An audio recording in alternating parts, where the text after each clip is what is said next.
Just the goodie. I've been pondering on so many issues of late. But there's a specific issue that has been bugging my mind. And since we are talking about life, every issue that has to do with life, generally, I feel it's imperative we speak about it today. This issue has nothing to do with politics, has nothing to do with our religion, religious Christianity, or even Mazi Chris Okafor and his likes. No, this issue is specifically to women. So please, if you're a woman, a lady, this issue we're going to discuss today, we're going to have a tete with on now. It might either it affects you directly, affect your relation, your sibling, your friend, whoever, even if you're a man. You have sisters, you have relations. What we're going to discuss today, now, please, might be of benefit to them. And what is the issue about? Please, if you're a woman and you are within the ages of 30 to 50 and you're not married and you don't have a child, come, let's talk. Come close. If you're a woman and within the ages of 30 to 50, you are not married and you don't have a child yet, Ejo, kill enduro day. What are you waiting for? Oko T day, and so what? Why not give birth? Straight up, let's not mince words. Man, I've not come to wife you. You have not given birth. I am within the age bracket of 30, from 30 to 50. What are you waiting for? Why not boy child? Don't get me wrong. Marriage is a beautiful thing. You can wait for a man to come and wife you. Marriage is not a competition. Neither having children or giving birth is a competition. But ironically, while you are waiting as a woman, your biological metabolic system isn't waiting. Wouldn't wait. It wouldn't wait. Because as you advance in age, okay, the chances of your fertility reduces because of so many health complications that comes with what? Aging. One of such is fibroid. In fact, I've seen so many cases of fibroid of recent that it's even becoming more scarier. Even ladies of lesser age than 30, before 30 are even having it. But it's more predominant with ladies within this age bracket I mentioned now, 30 to 50. And they have not carried a child in their womb. Most times they start having maybe extended menstrual cycle period, very, of course, painful menstruation, excessive flow, and of course sometimes their stomach protrudes as if they are pregnant, fibroid. One of such causes is fibroid. So which most times it requires them operating, maybe getting it out of their stomach. But this is the sad part. Are you aware that after fibroid, after undergoing fibroid operation, there's still a time frame where you'll be advised medically to try and conceive, to bear a child? Because by not doing that, that fibroid that was removed, they might start regenerating, growing again, which might require another operation.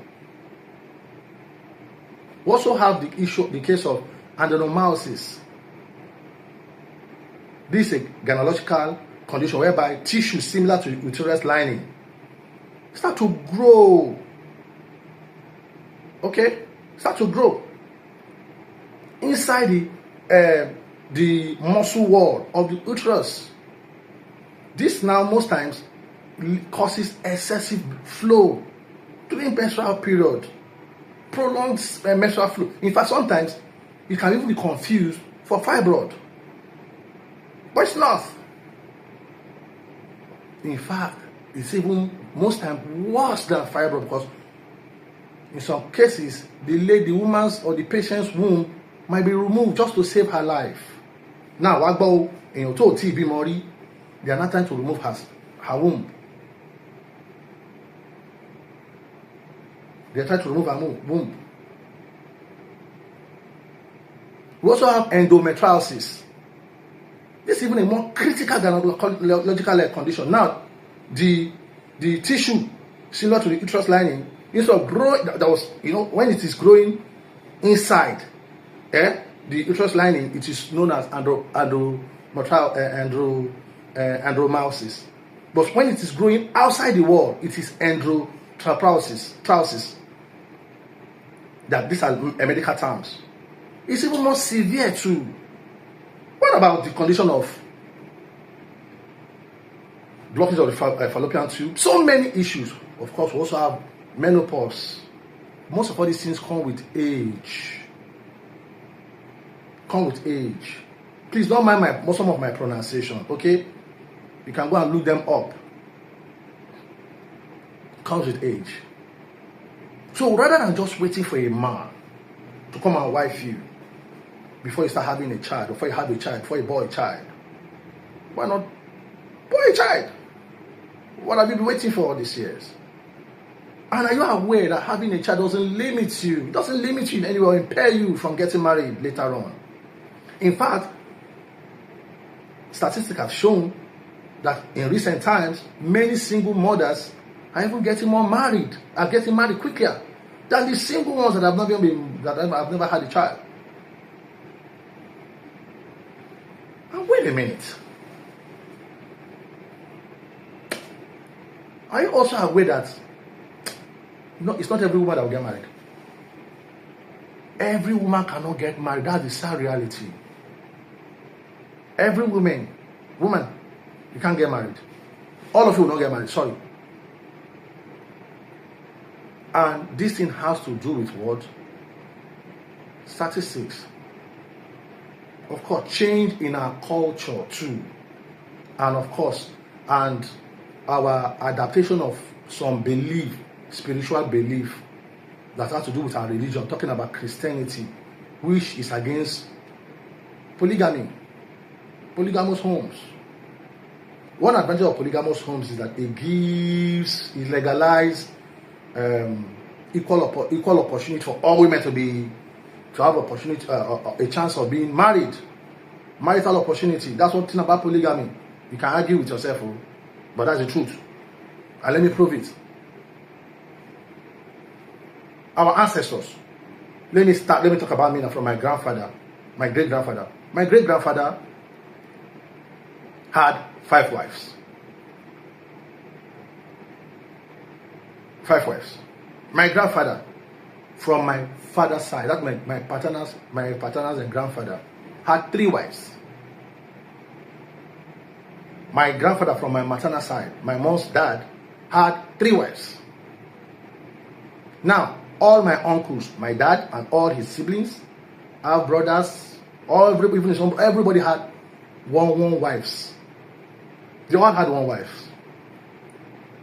And this was because with advent of Christianity and its teaching that speaks against polygamy, okay, many in recent time, men now stuck to one, apart from Deshi, 1 wife.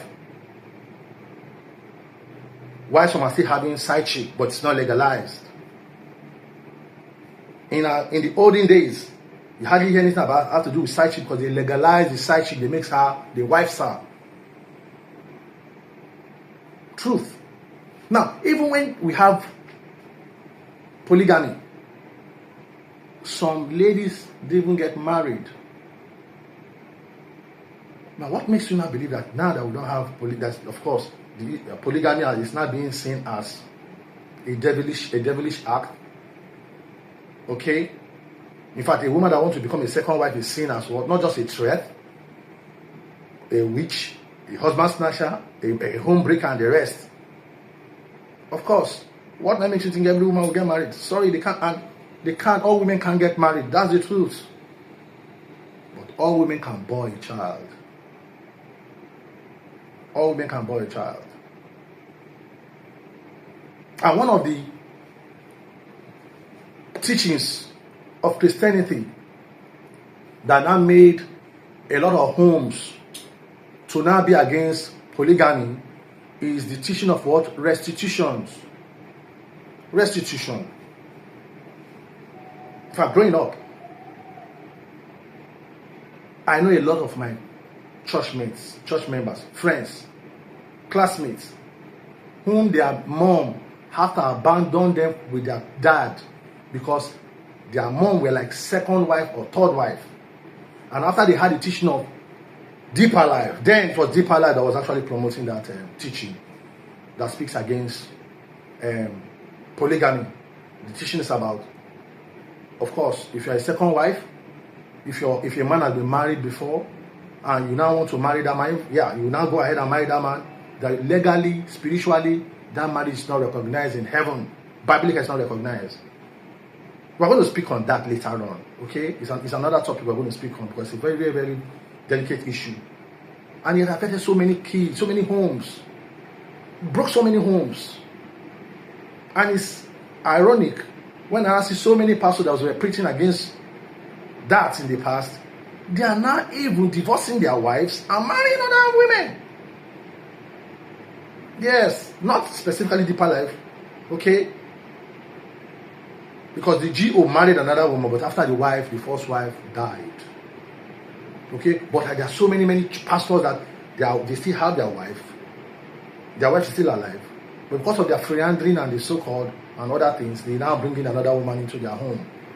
Now, that's another issue. Please, let's not deviate. The issue, the essence of this video is to encourage all ladies between the ages of 30 to 50. If husband don't come, husband never come. Go and give birth. It doesn't impair or limit your chance of getting married tomorrow. Also, I hope you know that statistically, women are far more than men. Women are far more than men in number. And there's a trend now that have been perceived, sort of. Many guys now, they are even scared of being committed to a woman, to be married. You, this guy, will they look me? Am I telling lies? So many guys nowadays, they find it difficult to marry. They give excuses that's another issue entirely. But please, whether a man comes or not, go and give birth. And don't listen to what the society will say. Hey, she gave birth out of wedlock. Listen. Those who are bothering yourself about what they will say if you give birth. Have you also wondered what they're talking about you at your back, even as we speak, for not being married? Do you know how many things they've been saying about you? Look at her. At her age, she's not married. She has used her youthful life to be doing boyfriend, pursuing man up and down. Look at her. I wonder what else she will give birth. She has done so much abortion. If Almighty God should open your ears to see what some of those people you are bothering yourself about, what they will say. Alright? You are concerning yourself about what they will think about you when you give birth. If you should hear what they will say, you will now know that their opinion does not matter at all. Okay? And you may be asking, well, wait, to this guy, you're talking nonsense. If I don't have husband, are you not expecting to go and be doing hookup? So a man will not pregnant me or what? Absolutely not. Science and technology have made everything now possible with childbearing and fertility. We have IVF. If you want to carry the child, we have IVF. You can even go for sperm donor. You don't need to know the man that gives you the hair. They put it to you. You do it. You born the child. And That is if you want to carry the child. If you don't want to carry the child, there are other means of you still becoming a mother. One is you can go for surrogacy if you have the money. Or if you know somebody that will help you to carry the child without you paying much. Maybe a relation. I know some relations do it. Or you also go for what? Adoption. The child is yours. When I mean abortion, I'm talking about legal abortion. I mean adoption, sorry, not abortion. Legal adoption. And please, when I mean legal adoption, not the one you now go and adopt a child, maybe through one baby factory that tomorrow they will now start showing your faces in crime TV, online, that you went and bought a child. Or you involve yourself into child kidnapping or what. Make it legal. Be a mother. That's one advice for you. Don't bother yourself about whether husband come or man come or not. Okay? It doesn't limit your chances of getting married tomorrow. Alright? Today is 7th of January 2026. In 9 months' time, that will be like October 2026. So please, I'll be expecting I'll be expecting some of you to be inviting us in your common naming ceremony, child dedication. By the end of this year, call us, will be there. Alright? Please don't fail to call us, please. So, alright, let me leave you now. Let us talk about the other topic. That's very, very important. Let's talk about restitution. Alright, see you later.